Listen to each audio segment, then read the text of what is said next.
அந்த அளவுக்கு மக்கள் இப்போ கிடையாது, எல்லாரும் மாறி போயிட்டாங்க. இதில் நம்ம இறங்கி ஓட்ட பிடிச்சி அவர் ஓடி ஒளிஞ்சு, அவர் ஒரு கணக்கை போட்டு ஓடி ஒளிஞ்சவர். விஜய் இறங்கின உடனேயே பொதுமக்கள் பூரா கட்சி சாராமல் எல்லாருமே விரும்பிட்டா ஓட்டு போடுவேன் அப்படிங்கிற ஒரு ஃபார்முலா, நடைமுறை ஃபார்முலா அவருக்கு இப்போதே புலப்பட்டுருக்கு.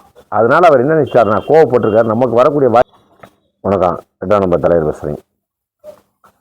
விஜய் ஆட்சியை பிடிச்சதுலேருந்தே, அவர் முதலமைச்சர் ஆனதுலேருந்தே ரஜினிகாந்த் பெரிய ஆத்திரத்துலையும் கோபமாகவும் இருக்காருன்னு சொல்லிட்டு பத்திரிகையிலேருந்து சொல்லியிருந்தாங்க. நம்மளும் கூட பேசியிருந்தோம், அது மாதிரி அவருடைய எண்ணங்கள்லாம் இருக்கலாம் அப்படின்ற மாதிரி சொல்லியிருந்தோம். ஏன்னா ஆன்மீகங்கிற பேரில் எல்லோரும் போகலாம், அது கடைசி வரைக்கும் மனுஷனுடைய குணம் பொறாமப்படுறது, கோவப்படுறது, ஆத்திரப்படுறது, கெடுக்கிறது அடுத்தவனை, இப்படித்தான் வரும். மனுஷனுடைய சுபாவமே அதுதான். இது ஆன்மீகத்தில் போய் எதையும் திருத்தி கொண்டு வர முடியாது. ஆன்மீகத்தில் போனால் கூட தெரிஞ்சு இந்த பழக்க வழக்கங்கள் பூரா. ஆனால் இவர் ரஜினிகாந்த் என்ன பண்ணிட்டாரு, நான் ஆன்மீகத்தில் போய் அங்கே போகிறேன் இங்கே போகிறேன்னு சொல்லிட்டு அவர் ஓரமாக வாழ்ந்துட்டு இருந்தார். அரசியலை விட்டு வரல, நான் போகல அப்படின்ட்டு இருந்தார். கடைசியில் பார்த்தா அவர் என்ன கணிச்சுக்குள்ள சொல்லியிருந்தாருன்னா, நம்ம அரசியலில் எவனும் ஆட்சியை பிடிக்க முடியாது இறங்கி. எம்ஜிஆர் கிடையாது எவனும், அந்த அளவுக்கு மக்கள் இப்போ கிடையாது, எல்லாரும் மாறி போயிட்டாங்க. இதில் நம்ம இறங்கி ஓட்ட பிடிச்சி நம்மளும் கடைசியில் 10% சிரஞ்சீவி மாதிரி 10%, 12% வாங்கி நம்மளும் தோற்று ஒருத்தன் ஜெயிக்கிறதுக்கு இன்னொருத்தன் தூக்குறதுக்கு நம்மளை பகரக்காய் ஆக்கி விட்டுருவாங்க. அதனால் நமக்கு தேவையில்லை அப்படின்ட்டு அவர் ஓடி ஒளிஞ்சு, அவர் ஒரு கணக்கை போட்டு ஓடி ஒளிஞ்சவர். விஜய் இறங்கின உடனேயே பொதுமக்கள் பூரா கட்சி சாராமல் எல்லாருமே விரும்பிட்டா ஓட்டு போடுவேன் அப்படிங்கிற ஒரு ஃபார்முலா, நடைமுறை ஃபார்முலா அவருக்கு இப்போதே புலப்பட்டுருக்கு. அதனால் அவர் என்ன நினைச்சாருன்னா, கோவப்பட்டிருக்காரு. நமக்கு வரக்கூடிய வாய்ப்பு நம்ம இழந்துட்டோமே அப்படிங்கிற மாதிரி ஒரு கோவம் எல்லா மனுஷனுக்கு இருக்கிற மாதிரி அவருக்கும் வந்திருக்கு. இதனால பத்திரிகையில் ஸ்டாலினை போய் சந்திச்சார், அவரை சந்திச்சார், இவர் சந்திச்சார் அப்படின்னு நம்ம சொன்னோம்.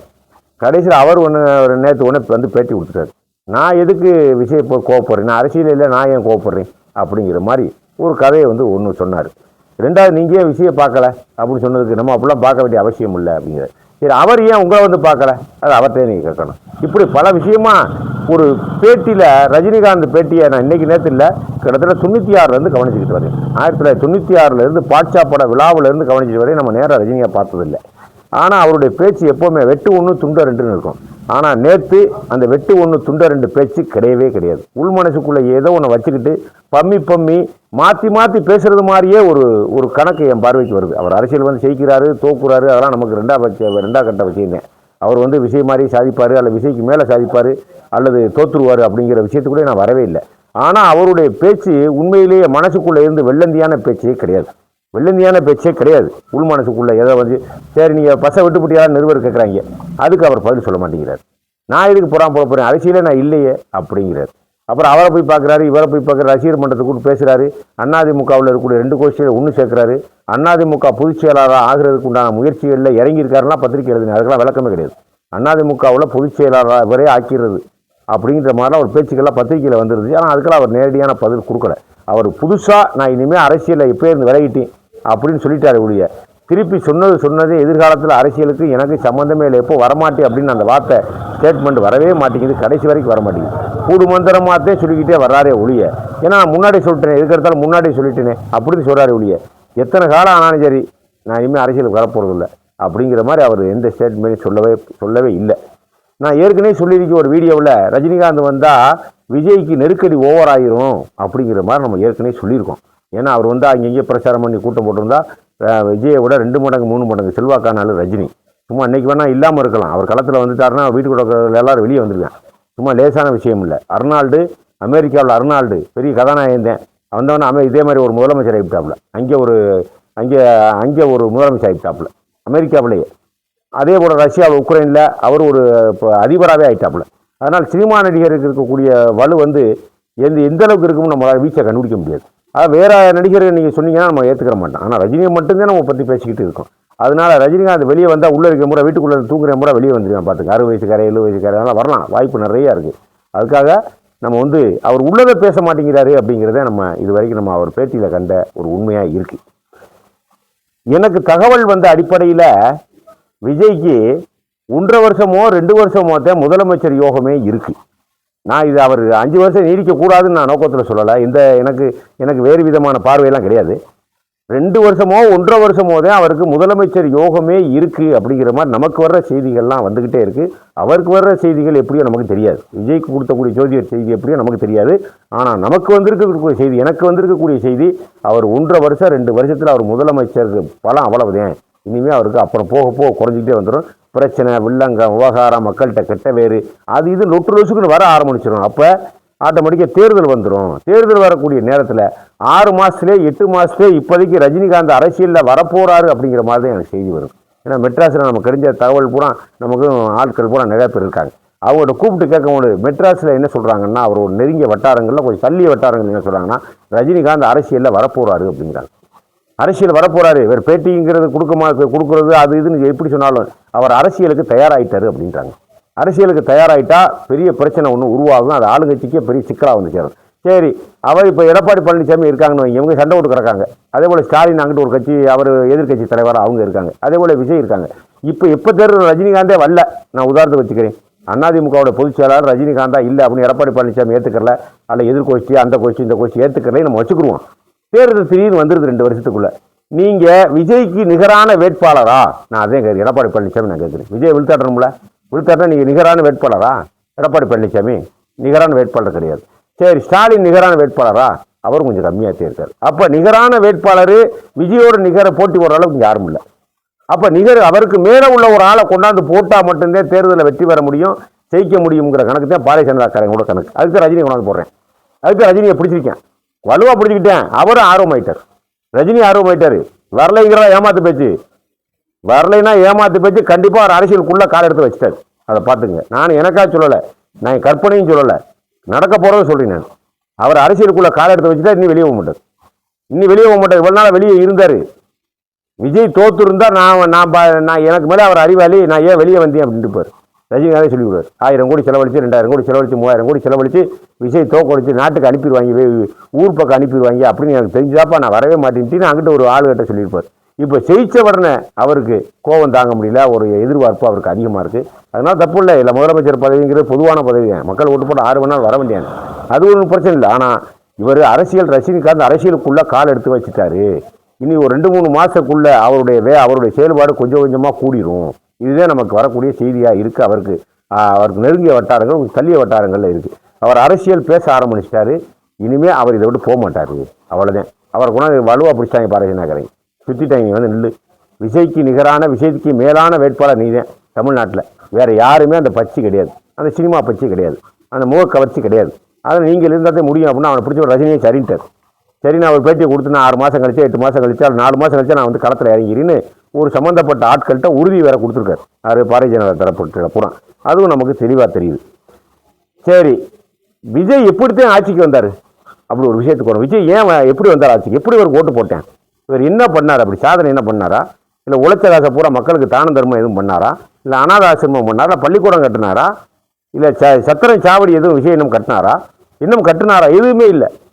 அதில் பிரச்சாரம், தொண்டுல்லியா, அது இது லொட்டு இல்லை யாருமே சொல்லாத ஒரு கோரிக்கை, கொள்கைகள், போராட்டம், ஆர்ப்பாட்டம் எதுவும் பண்ணாரா? எதுவுமே இல்லை. பிரச்சாரத்துக்கு வரல, உறுப்பினர் கார்டை அடிக்கலை, பூத்துக்கு ஆள் போடலை, ஒவ்வொரு வார்டில் எந்தெந்த ஓட்டு இருக்குது, எத்தனை ஓட்டு இருக்குது, இது யார் ஓட்டுன்னு சொல்லக்கூடிய ஓட்டர் ஸ்லிப்பு கூட ஆர்டியும் கிடையாது. ஆர்டியுமே கிடையாது. கூட்டம் போடலை, ஊழியர் கூட்டம் போடலை. வேட்பாளர் வர்றவங்க ஊருக்குள்ளே யாரையும் பார்க்கல. வந்தாங்க போனாங்க, அவார்டு ஒரு ஆட்டோ வச்சு கத்துனாங்க, அவார்டு வீட்டு போய் படுத்துக்கிட்டாரு. அவ்வளோதான். எதுவுமே செய்யலை. ஒரு அரசியலுக்கு உண்டான ஃபண்டமெண்டல் முறைப்படி எதுவுமே செய்யலை. ஊழியர் கூட்டம் போடணும், தேர்தலை பற்றி டிஸ்கஸ் பண்ணணும், அந்தந்த கிளையில் ஒரு கூட்டம் போடணும், எதுவுமே கிடையாது. 100 ரூபா காசு செலவழிக்கலை. அவராக ஒரு 4 கூட்டத்துக்கு போனார். அங்கே போல இங்கே கூட்டத்தில் விட மாட்டேங்கிறேன், நான் அனுமதி கொடுக்க மாட்டேங்கிறேன், கமிஷனர் இதை செய்கிறேன் அதை செய்கிறேன்னு சொல்லிட்டு கடைசியில் பார்த்தா போய் வீட்டிலே படுத்துக்கிட்டார். இவனும் வேட்பாளரையும் பார்க்கல, விஜயையும் பார்க்கல, அவருடைய கோரிக்கையும் பார்க்கல, கொள்கையும் பார்க்கல, எதையும் நடத்தையும் பார்க்கல, அவருடைய என்ன சாதனையும் பார்க்கல. இப்போ குத்தல்ட்ட விஜய்க்கு இது இந்த நிலைமை ஏன் வந்துச்சு? அதுக்கு ஒரு ஆய்வு பண்ணும்ல. இந்த நிலைமை ஏன் வந்துச்சு? எம்ஜிஆருக்கு அடுத்து பெரிய ஸ்டார் தமிழ்நாட்டுக்கு அரசியலுக்குள்ளே வரல. இதுதான் காரணம். நம்ம கணிச்சதில், நம்ம ஆய்வு பண்ணதில் இதுதான் காரணம். எம்ஜிஆருக்கு அடுத்து ஸ்டார் அரசியலுக்குள்ளே வரல. விஜயகாந்த் வந்தார். சிவாஜி கணேசன் ஸ்டார் இல்லை, சிவாஜி கணேசன் நடிகர் தான். அவர் அதனால சிறந்த நடிகர், அவருக்கு அந்த பச்சையில் இருக்காது. சரி, விஜயகாந்த் வந்தார். விஜயகாந்த் ஸ்டாரா? விஜயகாந்த் 3ஆம் தர நடிகர். ரஜினி, கமல், விஜயகாந்த் இப்படித்தான் வந்துக்கிட்டு இருந்தார்.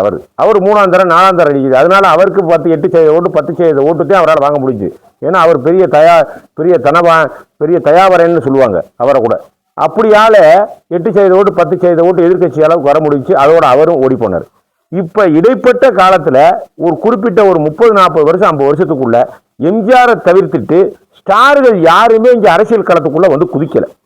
ஏன்னா ஸ்டாரத்தை மக்கள் விரும்புவேன், ஸ்டாரை நட்சத்திரமாக சொல்லிக்கணும்.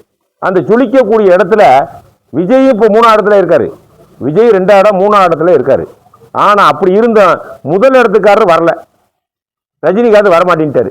அப்போ இங்கே ஒரு சினிமா கவர்ச்சி இங்கே தேவைப்படுது. எல்லாரும் மனசுக்குள்ளே யார் நடிச்சு கடிச்சு 50 பேர் அடிச்சு 100 பேர் அடிச்சு அதை செஞ்சு இதை கலெக்டராக நடிச்சு எஸ்பியாக நடிச்சு உளவுத்துறை போலீஸ் அதிகாரி நடிச்சு அதை நடிச்சு இதை நடிச்சு இப்படி பல வாரம் நடித்தவன எல்லாரும் மனசுக்குள்ளேயும் அந்த திரை பும்பா எல்லாரும் மனசுக்குள்ளே இருக்குது. அவங்களுக்கு அவங்க அறியாமையே ஒரு நம்பிக்கையோ ஒரு ஆசையோ ஒரு விருப்பமோ அவருக்கு ஏற்பட்டுருக்கு எல்லாரும் மனசுலையும். வேற ஆளும் வரல. பார்த்துருக்கேன் இவங்க துண்டுலியாக அவங்க திட்டங்கள் ஏற்கனவே இருக்கக்கூடிய முதலமைச்சர் பூரா அந்த திட்டம் இந்த திட்டம் அப்படியாக்கும் இப்படியாக்கும், காலை உணவு மத்தியான உணவு வேட்டி சட்டை சேலை பொங்கல் காசு தீபாவளி காசு இப்படி கொடுத்துக்கிட்டே இருந்தாங்க இவங்க பூரா. இது பூரா பழக்கமாகி போச்சு இவங்களுக்கு. கொடுத்தாலும் சரி கொடுக்காட்டாலும் சரி விஷயம் நமக்கு தெரிஞ்ச நடிகராக பிடிச்ச நடிகராக போயிட்டார். புதுசு அரசியலுக்கு வராது குத்திடுவோம் அப்படிங்கிற மாதிரி அவங்க குத்திட்டாங்க. வேறு எதை பார்த்தியுமே மக்கள் குத்தலை, ஓட்டு காசு வாங்கிட்டு குத்தலை, எதை பார்த்தியுமே அவங்க குத்தலை, ஆளையும் பார்க்கல பேரையும் பார்க்கல. விஷயம் வராரா குத்தல்றா ஒரு ஓட்டு சினிமா வர குத்தல்ட்டாங்க. இதுதான் அரசியலுக்குள்ள நடந்தது.